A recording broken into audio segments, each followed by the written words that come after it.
আমাকে জল দাও দাদা, আমাকে জল দাও। আমি আর হাঁটতে পারছি না দাদা, আমাকে তুমি জল দাও দাদা, জল দাও।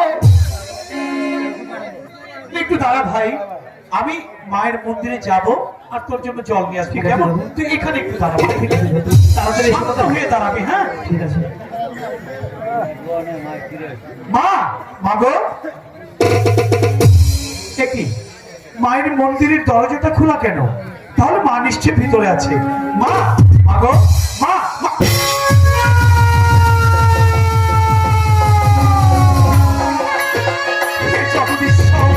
একটু ব্যাপারটি কি দৃশ্য দেখালে ঠাকুর? এই দৃশ্য দেখার আগে কেন আমার মৃত্যু হলো না? না, আমি এখানে এক মুহূর্তে থাকবো না। আমি আমি যদি এভাবে চলে যাই, আর যদি এই দৃশ্য রাজ্যের কেউ দেখে, তাহলে যে আমার পিতার ইজ্জত থাকবে না। আমি আমি এখন কি করবো? আমি এখন কি করবো? আমাকে বলে দাও ঠাকুর। আমি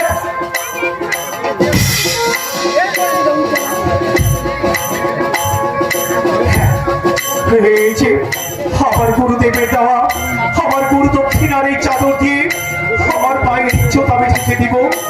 হে জগদীশ্বর, হে ঠাকুর, তুমি আমায় শক্তি দাও ঠাকুর, তুমি আমায় শক্তি দাও।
সর্ব